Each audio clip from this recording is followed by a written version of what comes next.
आगे योड भी उस मीटिंग में आ जाती और सभी से कहती मुझे तो लगता है हम लोग सभी एक साथ हुए हैं, किसी वजह से ही हुए हैं, क्योंकि सभी का एक साथ आना कोई इत्तेफाक तो नहीं हो सकता। चलिए मैं आप लोग को एक गुड न्यूज बताती हूँ। आपको पता है मेरे डैड की न्यूज सेक्रेटरी कौन है? कितना भी से चट आ जाते कुछ स्नैक्स लेकर, जिसे देखकर सभी शॉक्ड हो जाते हैं। और योड फिर से चट की बेइज्जती करती है और कहती देखा मैंने कहा था ना, सभी यहाँ के फैमिली के लोग ही हैं, देखो यहाँ पे चट भी आ गई। और योड चट से कहते ये देखो तुम्हारा भाई, तुम्हारा पहला हस्बैंड, तुम्हारा दूसरा हस्बैंड और तुम्हारा लेटेस्ट हस्बैंड भी है। अरे हाँ, एक बात तो बोलना ही भूल गई, अभी तो तुम तो सिया के भी आसपास घूमते रहती हो, यानी मेरे डैड की हर बात मानती रहती हो और इन्हीं के आसपास रहती हो ना। और यहाँ सिया कह देता ये मेरे घर में रहती है, मेरी पर्सनल सेक्रेटरी 24 आवर्स मेरे पास ही रहती है और वो काम करती है। और चट हाल फिलहाल में ही मेरे घर में रहने के लिए आई है। चट ये सब कुछ सुनकर हैरान हो जाती है, क्योंकि योड उसके सभी के सामने बेइज्जती कर देती है। फिर मुराद चट के पीछे जाता और कहता है मेरी बात सुनो, तुम यहाँ पे क्या कर रही हो और ये सब कुछ क्या हो रहा है, क्या तुम मुझे बता सकती हो? तुम कैसे सिया के घर में रह सकती हो? तुम्हें पता भी है तुम क्या कर रही हो? क्या तुम्हारे पास तुम्हारी इज्जत नहीं है और तुम्हें अपनी इज्जत से प्यार नहीं है? तुम कर क्या रही हो? तुम्हें कुछ पता नहीं है, तुम्हें जानबूझ कर कर रही हो। चट तुम्हें ऐसा नहीं करना चाहिए। तो चट कहती अभी सभी को पता चल गया ना मैं सिया की आदमी हूँ, फिर मुझसे दूर रहो। तो मुराद कहता है तुम साफ साफ सुन लो, तुम जैसी औरत के लिए मेरे मन में कोई फीलिंग नहीं है, अब मैं तुमसे दूर रहूंगा। ये बात कहकर वो वहाँ से चला जाता है। आगे सिया योड और ना से कहता है तुम दोनों अपने रिश्ते पे ध्यान दो और मेरे बारे में सोचना योड छोड़ दो। तुम लोगों को अपने रिश्ते पे ध्यान देना होगा ताकि राजनीतिक में मुझे कोई दिक्कत ना है और अब कोई स्कैंडल ना हो। योड इस बात का ध्यान रखना। और मैंने तुम लोगों के लिए एक रेस्टोरेंट बुक किया, वहाँ पे जाके तुम दोनों डिनर करो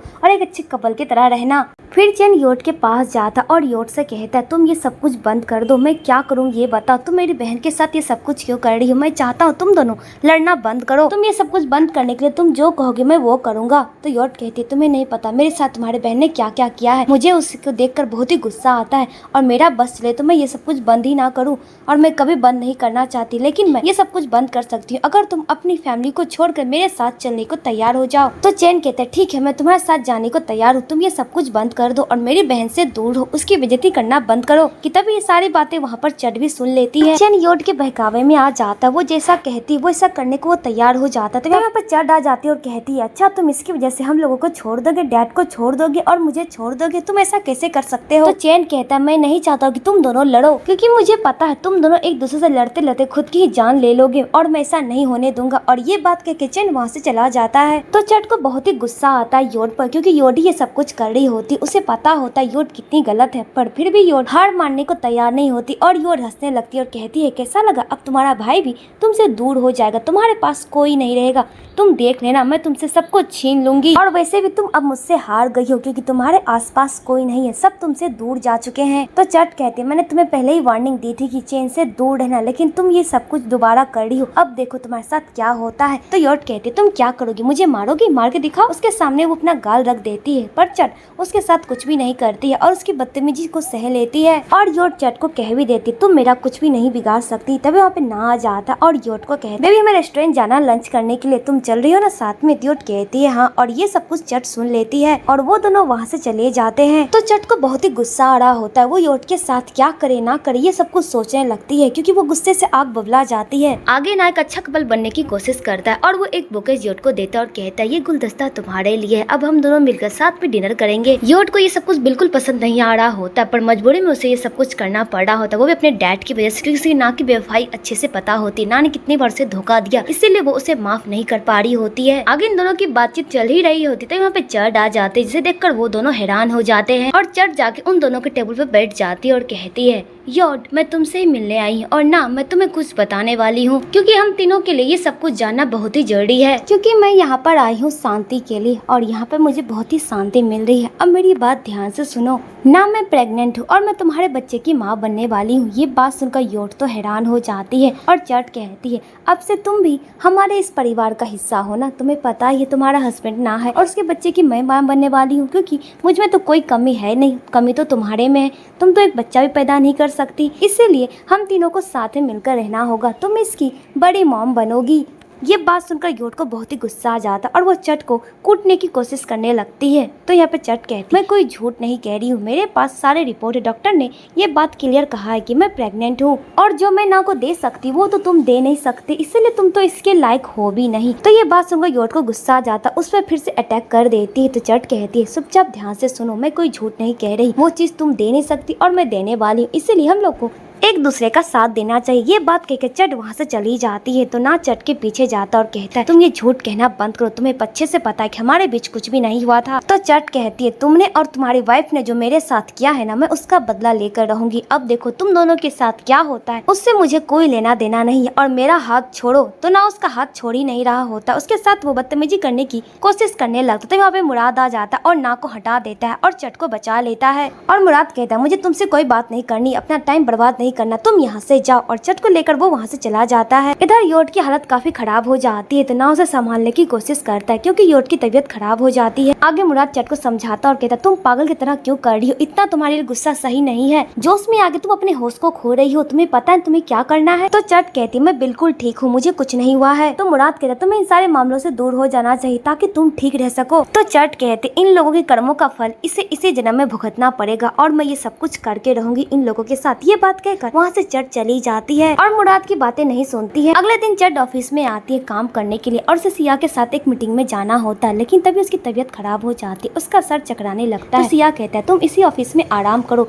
मैं इस मीटिंग को हैंडल कर लूंगा। तो चट कहती है थैंक यू सो मच, मेरी तबीयत ठीक नहीं लग रही है, आप ही मीटिंग को हैंडल कर लीजिएगा। और वहाँ से सिया ऑफिस में उसे अकेला छोड़कर चला जाता है। पर चट की तबीयत खराब नहीं रहती, वो बिल्कुल ठीक रहती है, बस वो चाहती थी उसके ऑफिस में वो अकेले रहे और अपना काम कर सके। इधर मीटिंग के लिए मुराद के डैड भी आ जाते हैं, सिया और रुआंग नाग सभी के साथ मीटिंग करने के लिए। इधर चट अपने प्लान पे काम करने लगती और वो पेन ड्राइव निकाल के सिया के लैपटॉप में लगा देती है और सारी बातें मुराद को बता रही होती है और कहती है मैं अपना काम कर रही हूँ, आगे का काम अब तुम्हें संभालना होगा, तुम्हें इस कंप्यूटर को हैक करना होगा। तो मुराद कहता है मैं इसके लिए तैयार हूँ, तुम आगे का प्रोसेस स्टार्ट, उस सिस्टम को ओपन करो। तो चट कहती है ये काम मैं कर लूंगी और वो अपना काम करने लगती है। इधर कंप्यूटर हैक करने वाला और कोई नहीं चैन रहता, पर इसके बारे में ना ही चट को पता होता है ना ही चैन को पता होता है। आगे मीटिंग स्टार्ट हो जाती पर वहाँ पे मुराद नहीं आता है। तो मुराद के डैड कहते हैं आई एम सॉरी, मेरा बेटा थोड़ा सा लेट आएगा, तब तक आप लोग तो वेट कर ही सकते हैं ना। सिया कहता हाँ बिल्कुल कर सकते हैं। इधर मुराद अपने काम में बिजी हो जाता है, किसी तरह वो सिया के कंप्यूटर को हैक करना चाहता है। एक्चुअली ये मुराद के डैड, मुराद और चट तीनों का प्लान होता है सिया के सारे कारनामों के बारे में पता चले, क्योंकि उसकी वजह से इसकी कंपनी डूबने वाली होती है और सिया ये सब कुछ जानबूझकर करता है, जिसके बारे में मुराद के डैड को अच्छे से पता होता है, पर वो लोग उसका कुछ भी नहीं बिगाड़ सकते। इसीलिए चट सिया के करीब जाती है और वो सारा नाटक करती है, उस पार्टी को बर्बाद करती है ताकि वो सिया के करीब जा सके और उसके विश्वास को जीत सके और उसके ऑफिस में जाके उसके डेस्कटॉप से वो सब कुछ निकाल सके। ये सारा प्लान मुराद और